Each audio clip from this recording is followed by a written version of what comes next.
Hello students, कैसे हो आप सब लोग। तो आज की वीडियो में हम बात करते हैं भाई अपने कुछ मैग्नेटिक सब्सटेंस की कि कौन कौन से हमारे पास मैग्नेटिक सब्सटेंस होते हैं, कौन कौन से मैग्नेटिक मटेरियल्स होते हैं और कैसे कैसे वो काम करते हैं जब हम उनको एक्सटर्नल मैग्नेटिक फील्ड के अंदर रखते हैं। तो सबसे पहले हम बात करते हैं भाई डायमैग्नेटिक सब्सटेंस की। तो देखो, डायमैग्नेटिक सब्सटेंस हमारे पास कैसे सब्सटेंस होते हैं। एक बार ये हमारे पास ऐसे सब्सटेंस होते हैं इन विच द एटम्स, आयंस और मॉलिक्यूल्स, यानी ऐसे सब्सटेंस जिनके एटम्स होंगे या आयंस बोल देते हैं, हम उनको मॉलिक्यूल्स बोल देते हैं, do not possess any net magnetic moment on their own, यानी कि ऐसे सब्सटेंस जिनके आयन, एटम्स या मॉलिक्यूल्स की खुद की कोई भी मैग्नेटिक मोमेंट नहीं होती, but when these are placed in an external magnetic field या external magnetizing field, जब हम इनको किसी एक्सटर्नल मैग्नेटाइजिंग फील्ड के अंदर रखते हैं तो ये क्या करते हैं, they feebly magnetize in the direction opposite to the magnetic field. ये क्या हो जाते हैं भाई, मैग्नेटाइज हो जाते हैं, लेकिन किस डायरेक्शन में, अपोजिट डायरेक्शन में। किससे, मैग्नेटाइजिंग फील्ड की अपोजिट डायरेक्शन में। अगर मैग्नेटाइजिंग फील्ड आपकी नॉर्थ टू साउथ जाती है तो ये क्या होते हैं, साउथ टू नॉर्थ, यानी उससे अपोजिट डायरेक्शन में क्या हो जाते हैं, मैग्नेटाइज हो जाते हैं। या तो आप ये डेफिनेशन दे सकते हो, या फिर इसके अलावा आप ये भी डेफिनेशन दे सकते हो, the substance which are feebly repelled by the magnetising field, वो सब्सटेंस जिनको क्या करती है, मैग्नेटिक फील्ड क्या करती है, रिपेल कर देती है, वो हमारे पास क्या होते हैं भाई, डायमैग्नेटिक सब्सटेंस हो जाते हैं। अब देखो, ये डायमैग्नेटिक सब्सटेंस हमारे पास कैसे, कौन कौन से होते हैं, कैसे कैसे इनके एग्जांपल होते हैं। तो ये होते हैं भाई जैसे gold, silver, copper, antimony, bismuth आ जाते हैं, डायमंड, जिंक। इसके अलावा जो हमारी गैसेज होती हैं जैसे हाइड्रो, जो भी आपकी नोबल गैस होती है, हाइड्रोजन, ठीक है, और ये वही हमारी नाइट्रोजन, नियोन, आर्गन, ये जो इस टाइप की जो गैसें होती हैं, ये क्या होती है आपकी डायमैग्नेटिक सब्सटेंस के अंदर आती हैं। तो डायमैग्नेटिक सब्सटेंस की कई बार आपसे डेफिनेशन पूछ ली जाती है उसकी मैग्नेटिक मोमेंट की टर्म में। तो मैग्नेटिक मोमेंट की टर्म में आप ये बताओगे, the substance in which ions और molecules do not possess any magnetic moment on their own, यानी अपने आप से उनके आयंस और मॉलिक्यूल्स मैग्नेटिक मोमेंट को पोजेस नहीं करेंगे, लेकिन जब हम उनको एक्सटर्नल मैग्नेटाइजिंग फील्ड के अंदर रखेंगे तो क्या कर जाएंगे, वो एक मैग्नेटिक डायपोल मोमेंट को पोजेस करेंगे, ठीक है। लेकिन किस डायरेक्शन में, अपोजिट डायरेक्शन में टू द मैग्नेटिक फील्ड। या फिर आपको याद रखने के लिए आप सिंपल वे में याद रख सकते हो कि कैसे होते हैं, जो मैग्नेटिक फील्ड से क्या कर दिए जाते हैं भाई, रिपेल कर दिए जाते हैं। तो ये हमारे पास क्या होते हैं, मैग्नेटाइजिंग कुछ मटेरियल होते हैं जिनको क्या बोलते हैं, डायमैग्नेटिक सब्सटेंस बोलते हैं। अब इनके कुछ हम एग्जांपल करते हैं कि ये कैसे कैसे बिहेव करते हैं जब हम इनको क्या रखते हैं, मैग्नेटिक फील्ड के अंदर पुट कर देते हैं। तो यहां से आपकी डेफिनेशन वगैरह सब क्लियर हो चुकी होगी। तो अब हम इनके देखते हैं भैया किस तरह से बिहेव करेंगे जब हम इनको किसी एक्सटर्नल मैग्नेटिक फील्ड के अंदर रखते हैं। तो जब हम इनको एक्सटर्नल मैग्नेटिक फील्ड में रखेंगे तो डेफिनेशन में मैंने आपको बताया कि ये क्या किए जाते हैं, रिपेल किए जाते हैं भाई मैग्नेटिक फील्ड में। जब हम इनको रखते हैं तो ये मैग्नेटिक फील्ड, यानी इनमें से मैग्नेटिक फील्ड आपकी पास आउट होके नहीं जाएगी, पास आउट होके नहीं जाएगी, इसका मतलब क्या हो रहा है, रिपेल हो रही है, ठीक है। तो देखो भाई, हम इनका फर्स्ट एग्जांपल दिखाता हूं, एग्जांपल करते हैं। अगर हम एग्जांपल की बात करते हैं तो फर्स्ट एग्जांपल क्या आता है भाई, अगर मैं यहाँ पर मैग्नेट के दो पोल ले लेता हूं, एक नॉर्थ पोल और एक क्या ले लेता हूं, साउथ पोल, ठीक है। एक मैंने डायमैग्नेटिक सब्सटेंस ले लिया इस तरह से, ये दिखा दिया मैंने डायमैग्नेटिक सब्सटेंस ऐसे भाई, ये डायमैग्नेटिक सब्सटेंस मैंने यहां पर दिखा दिया। इस डायमैग्नेटिक सब्सटेंस को मैंने क्या रख दिया, इसका जो एक्सिस है वो क्या रख दिया भाई, पैरेलल रख दिया नॉर्थ और साउथ के बीच में। लेकिन आपको पता है कि जो मैग्नेटिक फील्ड लाइंस होती है वो कैसी जाती है, नॉर्थ टू साउथ जाएंगे ऐसे। तो जैसे ही मैं इस डायमैग्नेटिक सब्सटेंस को इनके बीच में पैरेलल रखता हूं, इसके एक्सिस के पैरेलल, तो ये अपने एक्सिस के पैरेलल नहीं रहता, ये ऑटोमेटिकली अपनी पोजीशन को कैसे चेंज कर देता है भाई, ये अपनी पोजीशन को ऐसे राइट एंगल पे ऐसे चेंज कर लेता है ऐसे, या फिर हम ऐसे बोल सकते हैं बिल्कुल राइट एंगल हम ऐसे बना सकते हैं ये। तो ये हमारे पास क्या हो जाएगा भाई, इसका राइट एंगल हो जाएगा इस तरह से। तो ये राइट एंगल पे दिखाएगा अपने आप को। तब इसके अंदर जो मैग्नेटिक फील्ड होगी वो कैसी जाएगी, जो इसका सेंटर पॉइंट होगा उसमें से क्या करेगी, पास करेगी। तो इसमें देखो अगर ये इस पोजीशन में रहता तो ज्यादा मैग्नेटिक फील्ड लाइंस पास होती, लेकिन ये अगर ऐसे जाएगा तो क्या होगा, कम। यानी ये क्या हो रहा है भाई, अपने आप को अपने आप ही रोटेट कर रहा हो, कर लेता है ये। अगर मैं इसको ऐसे रखता हूं मैग्नेटिक पोल्स के बीच में तो क्या हो जाएगा, अपने आप रोटेट होके इस पोजीशन को ले लेगा। यानी ये क्या कर रहा है भाई, रिपेल कर रहा है इसके मैग्नेटिक फील्ड इसको, ठीक है। तो एक तो ये होता है अगर कोई भी डायमैग्नेटिक सब्सटेंस है, अगर मैं उसको मैग्नेटिक फील्ड के एक्सिस में पैरेलल में रखता हूं तो वो अपनी पोजीशन को राइट एंगल पे क्या कर लेगा, टर्न कर लेगा। फर्स्ट एग्जांपल यहां से क्लियर हो जाता है। सेकंड हम क्या देखते हैं कि अगर मेरे पास क्या है, ये नॉर्थ पोल है और ये क्या है, साउथ पोल है भाई, ये हमारे पास क्या हो जाती है, साउथ पोल हो जाती है। तब इसके अंदर जैसे मैं कोई चाइना डिश ले लेता हूं, चाइना डिश आपने केमिस्ट्री लैब में देखी होगी, इस टाइप से एक कटोरी टाइप में होती है, घरों के अंदर भी आपने देखा होगा। इसके अंदर मैं क्या रख देता हूं भाई, वाटर डाल देता हूं। मैंने वाटर इसके अंदर डाल दिया ऐसे, या कोई भी एक डायमैग्नेटिक सब्सटेंस हम इसके अंदर डाल देते हैं। जैसे मैं इसको डालता हूं तो मैं क्या करता हूं भाई, अब देखो इस मैग्नेटिक पोल को मैं क्या ले जाता हूं भाई, पास पास ले आता हूं, नॉर्थ पोल को और साउथ पोल को, इनके बीच की जो डिस्टेंस है वो मैं क्या कर देता हूं, कम कर देता हूं। और फिर मैं क्या करता हूं, इसी चाइना डिश को इसके ऊपर रखता हूं ऐसे, ठीक है, ऐसा रख देता हूं। तो देखो जो ये इसके अंदर हमने डायमैग्नेटिक सब्सटेंस डाला था, ये अपनी शेप को क्या कर लेता है, चेंज कर लेता है। कैसे, अब देखो जब इनके पास पास ले जाऊंगा तो इनके बीच में जो मैग्नेटिक फील्ड होगी वो कैसी हो जाएगी, स्ट्रॉन्ग मैग्नेटिक फील्ड होगी। और इनके जो एंड पॉइंट है यहाँ पर और यहाँ पर मैग्नेटिक फील्ड की वैल्यू क्या होगी, वीक होगी भाई। तो यहाँ का जो डायमैग्नेटिक सब्सटेंस है ये क्या करेगा, इस टाइप की पोजीशन को क्या कर लेगा, गेन कर लेगा। यानी कि इसके जो एंड्स होंगे उसके ऊपर क्या हो जाएगी, ज्यादा वैल्यू हो जाएगी, और जहां पर आपकी स्ट्रॉन्ग मैग्नेटिक फील्ड है वहां पर वैल्यू क्या हो जाएगी, आपकी कम हो जाएगी। लेकिन जैसे ही मैं इन दोनों के बीच की डिस्टेंस को क्या कर देता हूं, इंक्रीज कर देता हूं, यानी इन दोनों को मैं क्या करूंगा, दूर दूर कर दूंगा ऐसे, ठीक है, मैंने ज्यादा दूर कर दिए इनको। अब फिर इसी टाइप के चाइना डिश हम लेते हैं। अब देखो कि जो अब इनके बीच की जो मैग्नेटिक फील्ड है वो क्या होगी, वीक होगी, क्योंकि इनके बीच की जो डिस्टेंस है वो क्या होगी, बढ़ जाती है भाई। यहां पर क्या होगा, स्ट्रॉन्ग, और यहां पर क्या चली जाएगी, वीक। तो इसका जो हमारे पास शेप आएगी वो कैसी आएगी भाई, बीच में क्या हो जाएगी, ज्यादा सब्सटेंस इकट्ठा हो जाएगा आपका, और साइडों में क्या होगा, कम हो जाएगा। तो इसका मतलब क्या है कि जहां पर भी आपकी वीक मैग्नेटिक फील्ड होगी वहां पर इसकी वैल्यू क्या होती है, ज्यादा हो जाती है इन डायमैग्नेटिक सब्सटेंस की, और जहां पर आपकी स्ट्रॉन्ग मैग्नेटिक फील्ड की वैल्यू होगी वहां पर इन सब्सटेंस की वैल्यू क्या हो जाती है, कम हो जाती है। तो ये आपको ध्यान रखना है कि ये जो डायमैग्नेटिक सब्सटेंस होते हैं ये आपके क्या होते हैं, रिपेल होते हैं भाई मैग्नेटिक फील्ड से। और एग्जांपल हम देखते हैं, थर्ड एग्जांपल। तो ये देखो ये चीज आपको ध्यान रखनी है कि कैसे किस टाइप से क्या जाएंगे ये एग्जांपल आप दिखाओगे। तो थर्ड एग्जांपल की अगर हम बात करते हैं, थर्ड एग्जांपल, अगर मैं एक यू ट्यूब क्या ले, एक यू शेप ट्यूब ले लेता हूं ऐसे,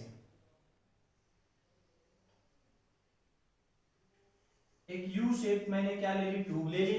इसके अंदर मैं क्या करता हूं भाई, वाटर फिल कर देता हूं ऐसे, ये इसके अंदर हमने क्या कर दिया, वाटर फिल कर दिया।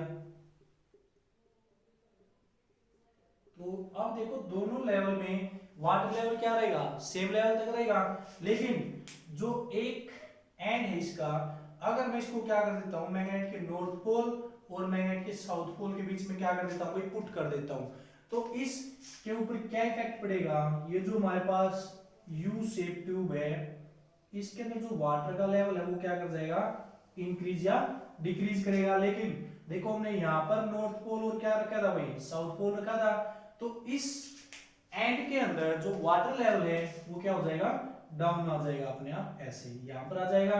और दूसरे के अंदर क्या होगा, आपका जितना यहाँ पर डाउन आया है उतना ही यहाँ पर क्या कर जाएगा, आपका इंक्रीज कर जाएगा। तो देखो वाटर लेवल क्या हुआ, यहाँ पर डिक्रीज कर जाता है आपका। डिक्रीज कब करेगा, जब इसने इसको क्या किया, रिपेल किया, तभी तो डाउनवर्ड आया भाई, ठीक है। अगर कुछ बच्चे कहेंगे सर ये ऊपर क्यों नहीं जाता, क्योंकि देखो बेटा ऊपर जाता है तो इस साइड का लेवल कम होता है और यहाँ पर इंक्रीज करता जाता है, ठीक है। तो कितने को रिपेल करता, तो रिपेल करने के लिए इसने थोड़े से अमाउंट को रिपेल कर दिया, नीचे आ गया तो इसमें क्या हुआ, स्पेस कम हो जाता है इसका, ठीक है, ऊपर का स्पेस बढ़ जाता है। तो ये हमारे पास क्या होते हैं, कुछ ऐसे सब्सटेंस होते हैं जो क्या करते हैं मैग्नेटिक फील्ड के अंदर रखे जाते हैं, तो मैग्नेटिक फील्ड उन्हें क्या कर देती है, रिपेल कर देती है। अब इसी तरह अगर मैं कोई, ये तो हमने एग्जांपल दिए हैं, अगर मैं एक मटेरियल ले लेता हूं, ये तो हमने कुछ एग्जांपल दिए थे वाटर के इनके, भाई कि किस तरह से बिहेव करेंगे जब हम इनको एक्सटर्नल मैग्नेटिक फील्ड के अंदर रखते हैं। अब देखो, अगर मैं एक मैग्नेटिक मटेरियल ले लेता हूं, ऐसे फोर्थ एग्जांपल अगर हम देखते हैं, अगर मैग्नेटिक मटेरियल ले लिया और उसको मैग्नेट के दो पोल, नॉर्थ पोल और साउथ पोल के बीच में हमने रख दिया भाई, और यहाँ पर मैं कोई भी एक मटेरियल ले लेता हूं, जैसे मैंने क्या ले लिया, एक ये मटेरियल ले लिया, ठीक है, इसके अंदर जो मैग्नेटिक फील्ड है उसको मैं क्या मान लेता हूं भाई, बी मान लेता हूं, और इसके बाहर की जो मैग्नेटिक फील्ड आएगी उसको मैं क्या दिखा देता हूं, बी नोट से दिखा देता हूं भाई, ठीक है। तो देखो जैसे ही मैं इस मैग्नेटिक मटेरियल, डायमैग्नेटिक सब्सटेंस को मैग्नेट के दो पोल के बीच में रखता हूं, तो जो ये मैग्नेटिक फील्ड लाइन है ये इससे क्या कर जाती है भाई, इस तरह से बच के निकल जाती है, ऐसे आउटवर्ड में, अपवर्ड में भी और डाउनवर्ड डायरेक्शन के अंदर भी। तो इसका मतलब क्या हो रहा है भाई, रिपेल हो रही है इस सब्सटेंस से, यानी इससे क्या कर रही है, बच के निकल रही है। तो देखो इसके अंदर जो B की वैल्यू है वो किसके इक्वल हो जाएगी, यानी कि अगर इसमें B, अगर हम यहां पर B की वैल्यू देखेंगे तो क्या होगी, लेस देन होगी, किससे, B नोट से, क्योंकि बाहर जो मैग्नेटिक फील्ड लाइंस होंगी वो क्या होंगी, ज्यादा होंगी, और इसके अंदर से जो मैग्नेटिक फील्ड लाइंस जाएंगी वो क्या जाएंगी, ज्यादा जाएंगी भाई, ठीक है। तो इसके अंदर से क्या जाएंगी, कम जाएंगी, और बाहर से क्या जाएंगी, ज्यादा जाएंगी। तो इसमें आपको क्या देखना है कि जो B की वैल्यू है वो क्या हो जाएगी, B नोट से कम हो जाएगी। तो देखो इसमें हमारे पास एक रिलेशन आता है कि हमने क्या की थी, रिलेटिव मैग्नेटिक परमेबिलिटी और ससेप्टिबिलिटी में क्या निकाला था, रिलेशन निकाला था। लेकिन अगर मैं relative magnetic permeability mu R की बात करता हूं, तो म्यू आर में क्या हो जाएगा, B divided by B note. हमने डेफिनेशन में की थी कि ratio of the magnetic field in medium divide by ratio in magnetic field in space या वैक्यूम भाई, ठीक है। तो यहां से आ गया। अब इसमें देखो कि जो B है वो लेस देन है किससे, B नोट से, तो जब मैं इसको डिवाइड करूंगा तो इसकी वैल्यू क्या आएगी, लेस देन 1 आएगी ना भाई, यानी 0 पॉइंट समथिंग में जाएगी। अगर B की वैल्यू कम है और B नोट की वैल्यू ज्यादा है, तो जब हम इसको डिवाइड करेंगे तो वैल्यू क्या आएगी, रिलेटिव परमेबिलिटी की लेस देन 1 आ जाएगी। और आपको पता है कि जो रिलेटिव परमेबिलिटी और ससेप्टिबिलिटी के बीच में क्या रिलेशन होता है भाई, कि म्यू आर हमारे पास क्या होता था, 1 प्लस जाई एन, हमारे पास ये ससेप्टिबिलिटी के बीच में रिलेशन आता था। लेकिन यहाँ पर देखो म्यू आर की वैल्यू अगर मैं ससेप्टिबिलिटी यहाँ से क्या करता हूँ, कैलकुलेट करता हूँ, तो यहाँ पर क्या हो जाएगा, म्यू आर माइनस 1। लेकिन आपको पता है कि जो म्यू आर की वैल्यू है वो क्या हुई हमारी, लेस देन 1 है। जब म्यू आर की वैल्यू लेस देन 1 है और हम उसमें से 1 को सब्ट्रैक्ट करेंगे तो आपकी वैल्यू किस में चली जाएगी, नेगेटिव में आएगी ना वैल्यू। तो यहां से आपको ध्यान रखना है, ये क्वेश्चन आपके पेपर में पूछे जाते हैं कि जो डायमैग्नेटिक सब्सटेंस होता है उसकी रिलेटिव मैग्नेटिक परमेबिलिटी क्या होती है, लेस देन 1 होती है, और उसकी जो ससेप्टिबिलिटी होती है वो कैसी होती है भाई, आपकी नेगेटिव में होती है। तो ये दो चीजें आपने ध्यान रखनी है इन दोनों में, कि किस किस तरह से हम इनकी बात करते हैं, मैग्नेटिक परमेबिलिटी और ससेप्टिबिलिटी की। तो ये क्वेश्चन आपसे पूछ ले जाते हैं, तीनों सब्सटेंस में पूछे जाएंगे। 3 टाइप के सब्सटेंस होते हैं, डायमैग्नेटिक के बारे में हम पढ़ रहे हैं, एक पैरामैग्नेटिक होता है और एक क्या होता है, फेरोमैग्नेटिक होता है आपका। तो उनको हम बाद में डिस्कस करेंगे। तो डायमैग्नेटिक सब्सटेंस की परमेबिलिटी आ जाती है लेस देन 1, और जो ससेप्टिबिलिटी आ जाएगी वो हमारे पास क्या होगी भाई, नेगेटिव में चली जाएगी। अब इसके अंदर देखना है आपने कि जो ससेप्टिबिलिटी होती है डायमैग्नेटिक सब्सटेंस की, वो टेम्परेचर के ऊपर आपकी डिपेंड नहीं करती। इसका रीजन भी मैं आपको बताऊंगा, बस आपने ध्यान रखना है कि susceptibility of diamagnetic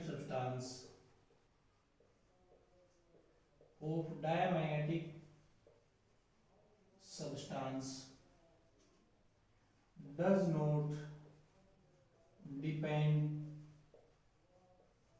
upon temperature, यानी कि ये टेम्परेचर के ऊपर डिपेंड नहीं करेगी। अगर आपका टेम्परेचर चेंज होगा तो इसकी ससेप्टिबिलिटी के ऊपर कोई भी इफेक्ट नहीं होगा आपका, ठीक है। तो ये क्या होती है भाई, ससेप्टिबिलिटी और रिलेटिव मैग्नेटिक परमेबिलिटी के बीच में क्या होता है, रिलेशन होता है आपका, किसके लिए, डायमैग्नेटिक सब्सटेंस के लिए भाई। अब देखो हम बात करते हैं कि जो डायमैग्नेटिज्म होता है वो किस वजह से आता है, उसका क्या रीजन होता है, अगर हम उसको एक्सप्लेन करते हैं तो वो किस तरह से प्रोड्यूस होगा किसी भी डायमैग्नेटिक मटेरियल के अंदर, तो हम उसकी क्या करेंगे, एक्सप्लेनेशन करेंगे डायमैग्नेटिज्म की।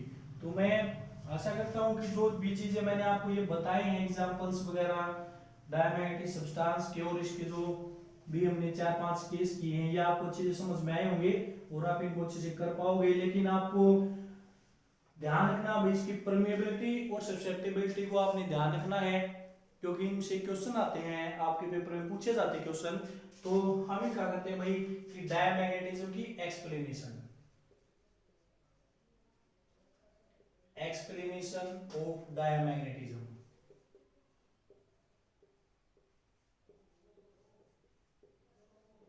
तो देखो डायमैग्नेटिज्म की जो एक्सप्लेनेशन आई वो क्यों आई, कैसे आई भाई। अगर मैं कोई भी एक एटम मानता हूं भाई, मैंने मान लिया ये एटम है, एटम का क्या होता है, न्यूक्लियस होता है, न्यूक्लियस के ऊपर कैसा चार्ज होता है, पॉजिटिव। अब न्यूक्लियस के चारों तरफ आपके क्या करते हैं भाई, इलेक्ट्रॉन आपके रिवॉल्व करते हैं एक सर्टेन ऑर्बिट के अंदर, ठीक है, क्लॉकवाइज भी रिवॉल्व कर सकते हैं, एंटी क्लॉकवाइज भी आपके रिवॉल्व कर सकते हैं, ठीक है। तो अगर मान लेते हैं जब कोई भी इलेक्ट्रॉन अपने एक पर्टिकुलर पाथ में रिवॉल्व करता है न्यूक्लियस के अबाउट किसी भी एटम में, तो वो क्या करेगा, एक करंट लूप की तरह आपका काम करेगा, ठीक है। तो देखो जब इलेक्ट्रॉन रिवॉल्व करेगा तो मैंने आपको बताया था कि अगर इलेक्ट्रॉन कैसे जाएंगे वही इस तरह से जाते हैं, एंटी क्लॉक में जाएंगे तो आपका करंट क्या करेगा, क्लॉकवाइज में क्या आएगा, करंट आएगा आपका। और आपका इलेक्ट्रॉन कैसे जा रहा है, एंटी क्लॉकवाइज में जा रहा है। तो जब इलेक्ट्रॉन आपका रिवॉल्व करेगा तो क्या करेगा, एक तीनी करंट लूप की तरह आपका क्या करेगा, काम करेगा। और जब वो इस तरह से तीनी करंट लूप में जाएगा तो उसके अंदर क्या होगी, एक ऑर्बिटल मैग्नेटिक डाइपोल मूवमेंट क्या हो जाएगी, प्रोड्यूस हो जाएगी, ऑर्बिटल मैग्नेटिक डाइपोल मूवमेंट। तो ऑर्बिटल मैग्नेटिक डाइपोल मूवमेंट हो जाएगी वही, जिसको मैं क्या बता देता हूं वही, यानी स्पिन ऑर्बिट एम एस से मैं इसको दिखा देता हूं, यानी magnetic orbital dipole movement, sorry spin से नहीं, एम एल से हम इसको क्या करेंगे, डिनोट करेंगे। तो ये जो एम एल की वैल्यू आएगी किसके इक्वल आ जाएगी भाई, कि इसकी जितनी नंबर ऑफ टर्न्स हैं और उसके अंदर क्या आएगा भाई हमारा, यानी करंट आएगा, और क्या होगा उसका एरिया, यानी आई इंटू में ए, अगर नंबर ऑफ टर्न्स देते तो आपके पास क्या जाती है, एन आई ए के इक्वल हो जाएगी हमारे पास। तो ये हमने क्या की भाई, इसकी ऑर्बिटल मैग्नेटिक डाइपोल मोमेंट हमने क्या कर दी, निकाल दी। लेकिन देखो जब ये इलेक्ट्रॉन यहां से तुमने बता दिया एक सर्टेन ऑर्बिट में रिवॉल्व कर रहा है, लेकिन इसका कोई एक्सिस भी तो होता भाई। जब आप रोटेटरी मोशन पढ़ते हो तो रोटेटरी मोशन में क्या होते हैं, कोई एक पार्टिकल एक फिक्स एक्सिस के अबाउट क्या करता है, रोटेट करता है। जब वो किसी फिक्स एक्सिस के अबाउट रोटेट करता हो तो उसके अंदर क्या आएगी, उसकी स्पिन ऑर्बिटल मोमेंटम भी आएगी, ठीक है। तो यहां से हमने क्या दिखाई है, ऑर्बिटल मैग्नेटिक डाइपोल मोमेंट। लेकिन जब वो एक्सिस के अबाउट रोटेट करेगा तो उसके अंदर हमारे पास क्या आएगी भाई, स्पिन मैग्नेटिक मोमेंट भी आएगी, स्पिन मैग्नेटिक मोमेंट, जिसको हम किससे दिखा देते हैं भाई, एम एस से हम इसको दिखा देते हैं। तो ये हमारे पास क्या जाती है, स्पिन मैग्नेटिक मोमेंट आ जाती है। लेकिन अब इलेक्ट्रॉन की जो टोटल मैग्नेटिक मोमेंट आएगी वो क्या आएगी, इन दोनों को जोड़कर आ जाएगी। टोटल मैग्नेटिक मोमेंट अगर हम बात करते हैं तो किसको आएगी भाई, M L plus M S, इन दोनों को जोड़कर आएगी।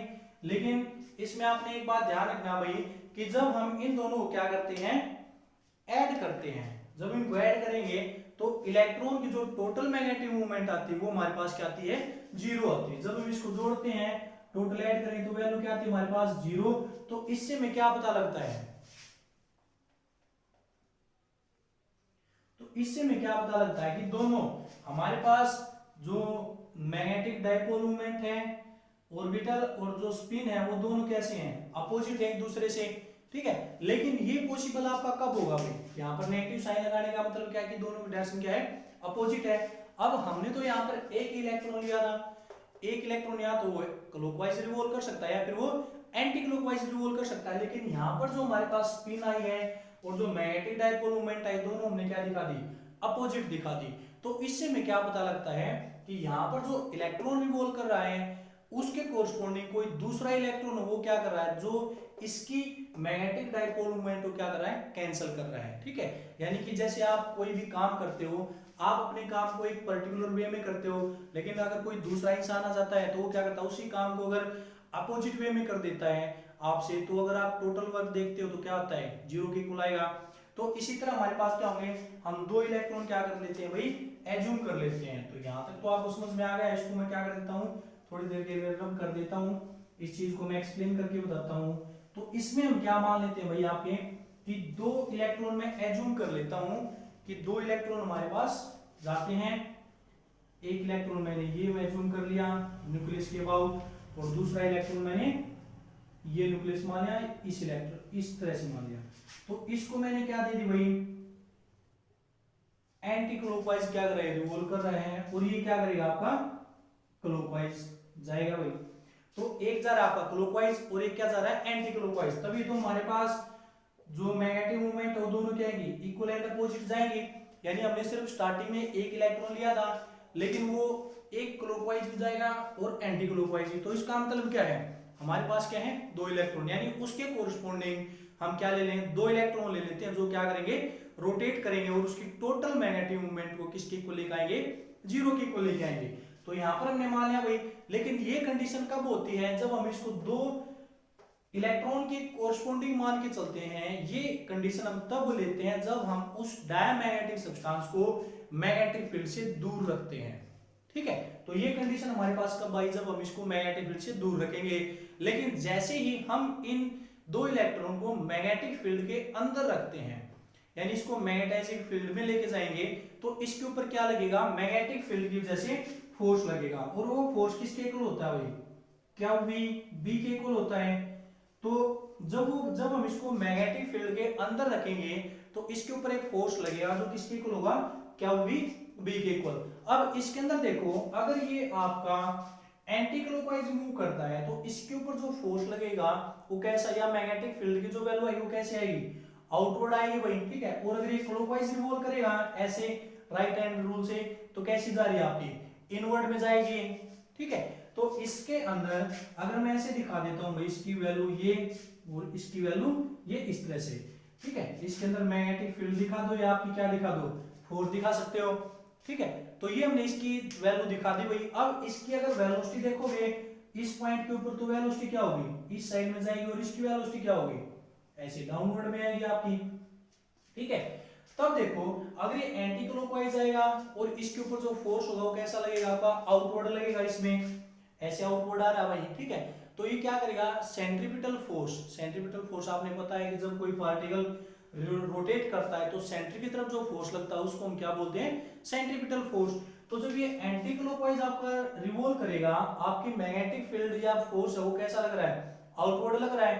तो ये क्या करेगा, इस सेंट्रीपिटल फोर्स को कम करेगा। सेंट्रीपिटल फोर्स कम होगा तो आपकी जो वेलोसिटी है वो भी क्या हो जाएगी, डेल्टा वी। यानी अगर स्मॉल फोर्स आपका डिक्रीज हुआ है तो वेलोसिटी भी आपकी क्या हो जाएगी, डिक्रीज हो जाएगी। और इस केस में आपका क्या होगा, अगर ये ऐसे क्लॉकवाइज चल रहा है तो फोर्स आपका क्या लग रहा है, इनवर्ड में। तो इसका मतलब क्या है भाई, ये क्या करेगा, अब इनवर्ड में फोर्स लग रहा है तो सेंट्रीपिटल फोर्स को क्या करेगा, इंक्रीज करेगा। यानी अगर कोई चीज ऐसे आपकी रोटेट करती है इस तरह से एंटी क्लॉकवाइज में, तो उसका इनवर्ड में फोर्स, यानी सेंट्रीपिटल फोर्स हमेशा किसकी तरफ लगता है, सेंटर की तरफ। और बाहर से अगर मैं यहाँ पर वेलोसिटी देखता हूँ तो मैग्नेटिक फील्ड की वजह से भी इसमें क्या लग रहा है, इनवर्ड फोर्स लग रहा है। इनवर्ड का मतलब क्या, सेंटर की तरफ गई। ठीक है, टुवर्ड्स द सेंटर। और इसमें क्या आएगा, अवे फ्रॉम द सेंटर।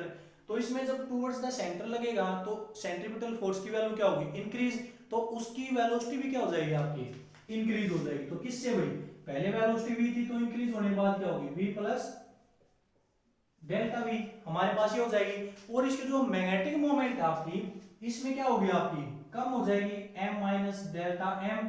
और यहां पर मैग्नेटिक मोमेंट भी आपकी क्या होगी, इंक्रीज कर जाएगी, m प्लस में डेल्टा m।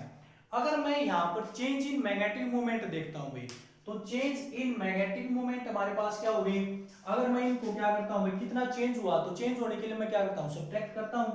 तो m प्लस में delta m minus m minus delta m, इसको जब हम ऐड करते हैं तो m प्लस में delta m minus M plus में डेल्टा एम, एम से एम कैंसिल हो गया, बचा हमारे पास क्या भाई 2 डेल्टा एम।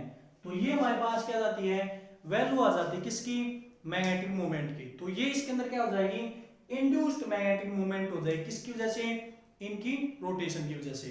तो यहां पर जो इंड्यूस्ड मैग्नेटिक मोमेंट है वो हमारे पास आ गई। लेकिन देखो मैंने आपको बताया था कि जो ससेप्टेबिलिटी है वो टेम्परेचर के ऊपर डिपेंड नहीं करती। अगर हम टेम्परेचर को चेंज करते हैं तो हमारी ससेप्टेबिलिटी के ऊपर कोई इफेक्ट नहीं पड़ता। तो यहां से देखो इसने क्या दिखा दी, मैग्नेटिक मोमेंट चेंज दिखा दी, यानी इसी को हम क्या बोलते हैं, इंड्यूस्ड मैग्नेटिक मोमेंट। इसको हम इंड्यूस्ड मैग्नेटिक मोमेंट बोल देते हैं। तो देखो जब इलेक्ट्रॉन रिवॉल्व कर रहा था तो उसके अंदर क्या प्रोड्यूस होती थी, हीट प्रोड्यूस, और हीट प्रोड्यूस होगी भाई कोई भी चीज अगर रोटेट करेगी। लेकिन हमने यहाँ पर कहीं पर भी हीट का जिक्र नहीं किया, यानी हीट का हमने कोई भी टर्म हमने यहाँ पर यूज नहीं की। तो हीट जब वो होगा तो क्या करेगा, उसका टेम्परेचर राइज करेगा। लेकिन यहाँ पर हमारे पास टेम्परेचर की कोई भी वैल्यू नहीं आई, तो इसका मतलब क्या है कि जो हीट प्रोड्यूस होती है यानी जो टेम्परेचर होगा वो इसकी ससेप्टेबिलिटी के ऊपर कोई भी इफेक्ट आपका नहीं डालेगा। ठीक है, तो ये हमारे पास क्या होती थी भाई, कोई रीजन था कि किस तरह से हमारे पास जो डायमैग्नेटिक सब्सटेंस होते हैं वो आपके क्या करते हैं भाई, चेंज करते हैं। तो इस तरह से हम क्या करते हैं कि जो हीट इफेक्ट यानी टेम्परेचर हमारे पास क्या हुआ कि एटम्स के अंदर जो हीट प्रोड्यूस हुई थी उसने क्या किया भाई, इसके ऊपर कोई इफेक्ट नहीं डाला। तो ससेप्टेबिलिटी हमारी क्या हो जाती है, इंडिपेंडेंट हो जाती है किसके, टेम्परेचर के। तो ये तो बात थी हमारे पास डायमैग्नेटिक मटेरियल्स की, किस तरह से हमारे डायमैग्नेटिक मटेरियल्स काम करते हैं, उनका क्या क्या एक्सप्लेनेशन होती है अगर हम उनको मैग्नेटिक फील्ड के अंदर रखते हैं तब। अब हम करते हैं, जैसे अगर हम मान लेते हैं सुपर कंडक्टर मान लेते हैं भाई, ठीक है, जैसे आपके हमने एग्जांपल में दिए थे, इसमें गोल्ड सिल्वर आपकी क्या होती है, कंडक्टर होती है। लेकिन अगर मैं कोई भी एक सुपर कंडक्टर मान लेता हूं तो सुपर कंडक्टर के केस में हमारे पास जो मैग्नेटिक परमेबिलिटी होती है, सुपर कंडक्टर आपके क्या होते हैं। तो ये तो हमारे पास क्या था भाई, डायमैग्नेटिक सब्सटेंस के बारे में था। ये आपको एक्सप्लेनेशन इसके अच्छे से समझ में आ गई होगी। यानी एक इलेक्ट्रॉन को हमने किसके कोरस्पोंडिंग दिखाया, 2 इलेक्ट्रॉन्स के कोरस्पोंडिंग दिखाया, तब हमने इसको क्या किया भाई, सेटिस्फाई किया इसकी एक्सप्लेनेशन को। ठीक है, अब इसके अंदर देखो कि जो सुपर कंडक्टर होते हैं वो क्या होते हैं। सुपर कंडक्टर हमारे पास क्या होती है, उनकी कंडक्टिविटी क्या होती है, बिल्कुल हाई कंडक्टिविटी होती है भाई। ठीक है, तो हाई कंडक्टिविटी हमारे पास क्या होते हैं, अगर हम सुपर कंडक्टर दिखाएंगे इसमें,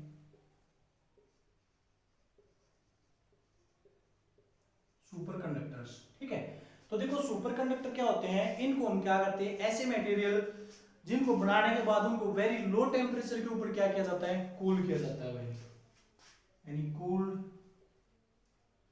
एट वेरी लो टेम्परेचर, जिसको वेरी लो टेम्परेचर के ऊपर कूल करते हैं। और जो क्या होते हैं भाई हमारे पास से इनके अंदर जो कंडक्टिविटी होती है वो कैसी होती है भाई, यानी का जो रेजिस्टेंस होता है, पहले हम बात करते हैं रेजिस्टेंस की। रेजिस्टेंस कितना होगा आपका, 0 रेजिस्टेंस होता है भाई सुपर कंडक्टर का। और परफेक्ट कंडक्टिविटी,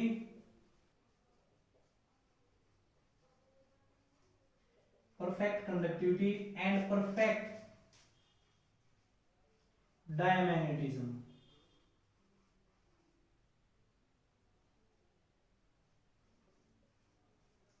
किसकी परफेक्ट कंडक्टिविटी होती है और परफेक्ट क्या होता है, डायमैग्नेटिज्म होता है इनके अंदर, किसके अंदर, सुपर कंडक्टर के अंदर।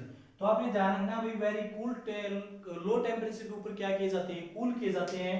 तो अगर हम इसकी परफेक्ट कंडक्टिविटी और डायमैग्नेटिज्म की बात करते हैं तो यहां पर अगर मैं किसी भी सुपर कंडक्टर को मैग्नेटिक फील्ड के नॉर्थ पोल और साउथ पोल के बीच में रखता हूं तो यहां से आपकी जो मैग्नेटिक फील्ड जाएगी उसमें से क्या होगा भाई, ये बिल्कुल इसे बहुत दूर से क्या हो जाएंगे, आपकी पास आउट हो जाएंगे, यानी इसके बिल्कुल पास से नहीं जाएंगे, यानी इसको क्या करेंगे, स्ट्रॉन्गली रिपेल करेगा, यानी इसके अंदर जो बी की वैल्यू आएगी वो बिल्कुल 0 हो जाएगी। डायमैग्नेटिक के केस में हमने क्या किया था, बी की value less than B naught थी, लेकिन इसमें जो बी आएगा वो आपका क्या होगा, 0, और बी नोट की वैल्यू क्या होगी, बहुत ज्यादा, यानी इसमें मैं बोल सकता हूं कि B naught is very greater than B and B is equal to आपका क्या हुआ, 0, यानी एक भी मैग्नेटिक फील्ड लाइन इसके अंदर से क्रॉस करके आपकी नहीं जाएगी। ठीक है, डायमैग्नेटिक सब्सटेंस में हो सकता है कुछ चांस हो सकते हैं कि कुछ मैग्नेटिक फील्ड लाइंस उसमें से पास कर जाएं। लेकिन जब हम सुपर कंडक्टर की बात करते हैं तो सुपर कंडक्टर के केस में एक भी मैग्नेटिक फील्ड लाइन इसके अंदर से पास होके नहीं जाएगी। ठीक है, तो यहां से अगर हम इसकी परमेबिलिटी निकालते हैं भाई, तो हमारे पास क्या आता है b divided by B naught. लेकिन आपके पास पता है b की वैल्यू 0, बी नोट, तो वैल्यू क्या आ जाएगी इसकी 0 आ जाएगी मैग्नेटिक परमेबिलिटी। और अगर मैं यहां से इसकी ससेप्टिबिलिटी निकालता हूं भाई, तो क्या फॉर्मूला था 1 प्लस में जाई एम, तो ये आपकी 0, तो यहां से जाई एम की वैल्यू क्या हो जाएगी -1। तो ये आपने ध्यान रखना है कि सुपर कंडक्टर के केस में परमेबिलिटी उसकी क्या होती है भाई 0, और वहां से जब आप ससेप्टिबिलिटी निकालोगे तो क्या आ जाएगी -1। तो ये रिलेशन आपने ध्यान रखना है, इनकी वैल्यू और इनका रिलेशन। आप एक वैल्यू याद रख सकते हो परमेबिलिटी की या ससेप्टिबिलिटी की, वहां से आप दूसरी वैल्यू क्या कर सकते हो कैलकुलेट कर सकते हो ये फार्मूला लगा के। ठीक है, तो इनकी जो परमेबिलिटी होती है 0 होती है और ससेप्टिबिलिटी क्या होती है भाई नेगेटिव, यानी -1 वैल्यू होती है। कई बार यही क्वेश्चन आपके पेपर में पूछ ले जाते हैं कि किस तरह से इनकी वैल्यू होगी। अब इसके अंदर क्या होगा, जो सुपर कंडक्टर के अंदर अगर हम सुपर कंडक्टर की बात करते हैं तो इसका जो परफेक्ट डायमैग्नेटिज्म होता है, परफेक्ट डायमैग्नेटिज्म का क्या मतलब है कि इसके अंदर मैग्नेटिक फील्ड की वैल्यू 0, तो उसी को हम क्या बोल देते हैं, इसका मेसनर इफेक्ट बोल देते हैं भैया।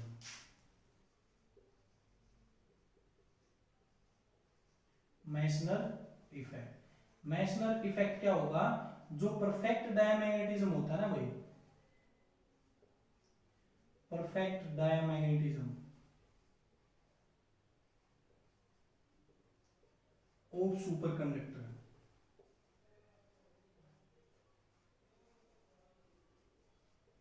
जो परफेक्ट डायमैग्नेटिज्म होगा सुपर कंडक्टर का उसी को हम क्या बोल देते हैं, इसका मेसनर इफेक्ट हम बोल देते हैं। तो ये हमारे पास कुछ ऐसी चीजें आती हैं जो डायमैग्नेटिक सब्सटेंस के बारे में बताई जाती हैं, या फिर भाई वो किस तरह से आपके काम करते हैं। और जो डायमैग्नेटिक जो सुपर कंडक्टर होते हैं आपके, वो क्या होते हैं भाई ट्रेन्स को मूव करवाने के लिए लगाए जाते हैं, क्योंकि ट्रेन्स के जो व्हील्स होते हैं उसमें हम क्या लगा देते हैं सुपर कंडक्टर्स को लगा देते हैं, और वहां से जब मैग्नेटिक फील्ड जाती है तो ये क्या किए जाते हैं ज्यादा स्ट्रॉन्गली रिपेल किए जाते हैं। यहाँ से आपको पता लगता है कि मैग्नेटिक फील्ड इसमें से क्रॉस नहीं करेंगे, उसको क्या करेंगी रिपेल करेंगे। तो रिपेल करेंगे तो जब व्हील के ऊपर इनको लगाएंगे सुपर कंडक्टर को, और जब वहां पर मैग्नेटिक फील्ड आपकी डाली जाएगी तो इसको रिपेल करेंगे, तो व्हील क्या होंगे आगे की तरफ भागेंगे, यानी आगे की तरफ मूव करेंगे फॉरवर्ड डायरेक्शन में। तो ये हमारे पास क्या होते हैं कुछ एग्जांपल्स होते हैं एक्सप्लेनेशन के हमारे पास डायमैग्नेटिक सब्सटेंस की और सुपर कंडक्टर्स की। तो अच्छे से आपने इसको अंडरस्टैंड करना है।